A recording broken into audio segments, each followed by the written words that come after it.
Dans cette nouvelle vidéo, nous allons voir ce qu'on appelle la notion de distance et de valeur absolue entre deux points ou entre trois points en utilisant le troisième point, donc on appelle l'inégalité triangulaire qu'on va voir tout à l'heure. Donc ici, on a trois réels x, y et z et la valeur absolue de x moins y qui est égale à la distance de x à y. Donc pour la première question, on demande de démontrer ou bien de montrer que la distance de x à y est égale à la distance de y à x. Donc intuitivement, cela représente quoi? Par exemple, si on a deux points A et B qui forment un segment, donc la distance de A à B est aussi égale à la distance de B à A. Donc c'est ce qu'on va montrer ici avec ce premier point. Donc pour ce premier point, on a la distance de x à y, on sait par définition, c'est égal à la valeur absolue de x moins y. Or ici, on va appliquer ce qu'on appelle la propriété de la valeur absolue. Donc on va partir de la valeur absolue de x moins y. On sait que on peut l'écrire sous la forme de moins facteur de y moins x. Donc on a factorisé par un moins entre x et y. Et donc là, on a un moins 1 multiplié par x moins y. Donc on peut le scinder en plusieurs parties. Donc on aura la valeur absolue de moins 1 multiplié par la valeur absolue de x moins y. Or, on sait que la valeur absolue de moins 1 est égale à 1, puisque la valeur absolue de moins a est égale à a, ou bien la valeur absolue de a est égale à a lorsque, c'est comme le a est négatif, donc on aura un moins fois moins 1 qui nous donne un 1, alors que 1 est l'élément de la multiplication. Donc, ce qui nous donne ici la valeur absolue de y moins x. Donc, une fois arrivé à cette étape maintenant, on va retrouver la distance qu'on avait calculée. Donc, on avait dit que la distance de x à y est égale à la valeur absolue de x moins y. Or, on a montré que la valeur absolue de x moins y est aussi égale à la valeur absolue de y moins x. Donc, égale à la valeur absolue de y moins x par la propriété de la valeur absolue. Or, là, par définition, comme cette définition-là, ici, nous avons la distance de y à x. Donc en trois lignes ou bien en deux lignes, on a montré que la distance de x à y est égale à la distance de y à x. Donc pour conclusion, on va dire que maintenant d de x, y est égal à d de y, x.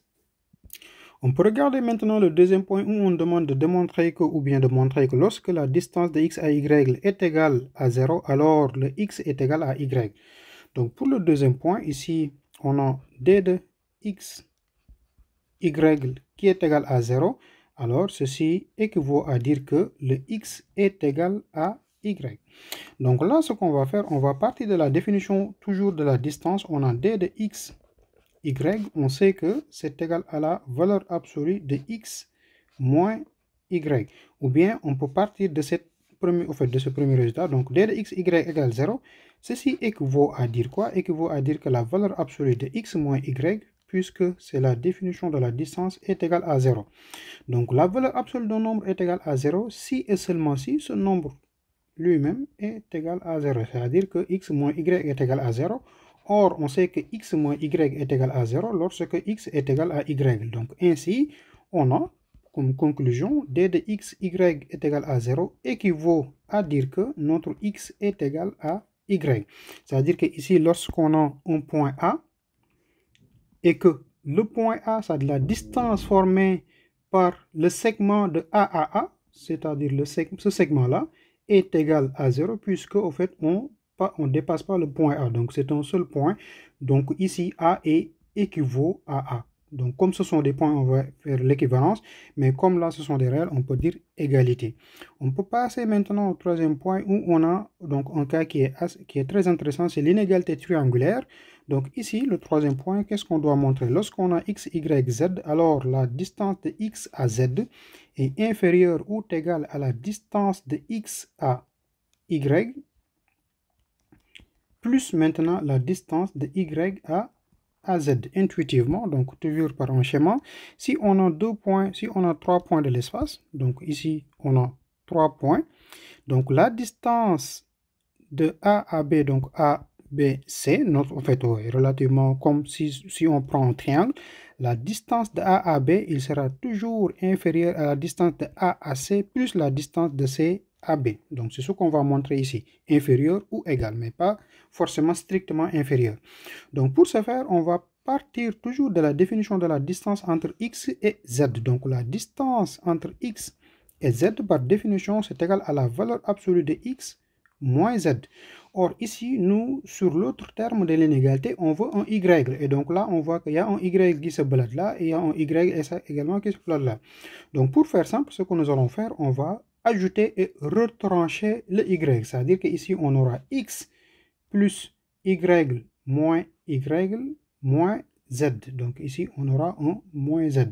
Et là, on va essayer maintenant d'avoir des transformations pour avoir la définition de la distance. C'est-à-dire, au lieu de garder le x plus y qui est là, on va permuter le plus y et moins y pour avoir un x moins y et y moins z.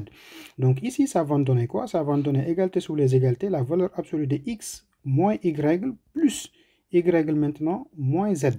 Or ici, on peut ajouter des parenthèses, donc en faisant ici, par exemple, la valeur absolue de x moins y entre parenthèses plus la valeur absolue de x moins y plus y moins z entre parenthèses pour montrer que c'est deux réels qu'on a sommés. Et donc là, encore une fois, on va utiliser une autre propriété de la valeur absolue, donc qu'on appelle l'inégalité triangulaire.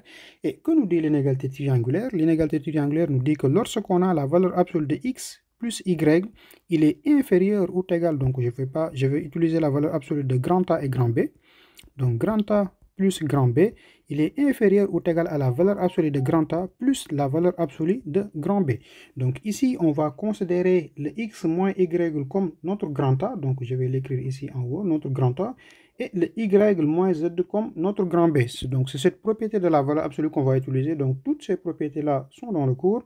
Alors au lieu d'écrire ici égalité, on va dire inférieur ou égal maintenant la valeur absolue de x moins y plus la valeur absolue de y moins z.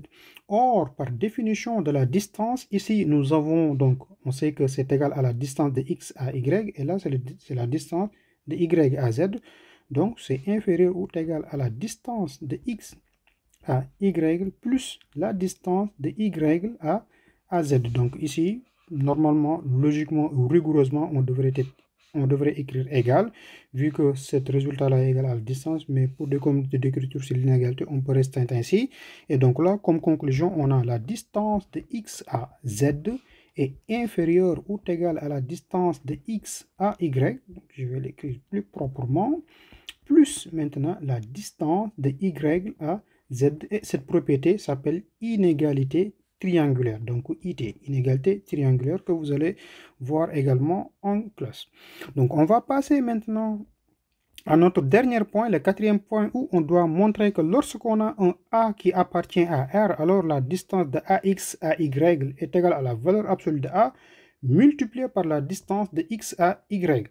Donc pour ce dernier point, donc le quatrième point, la distance de AX à Y est égale à la valeur absolue de A qu'on va multiplier par la distance donc de X à Y lorsque ce A-là appartient à R. Donc ici, comme A est positif, A négatif, tout cela n'est pas, en fait, ne nous intéresse pas. Ce qui nous intéresse, c'est de montrer qu'on aura ici une valeur absolue de A.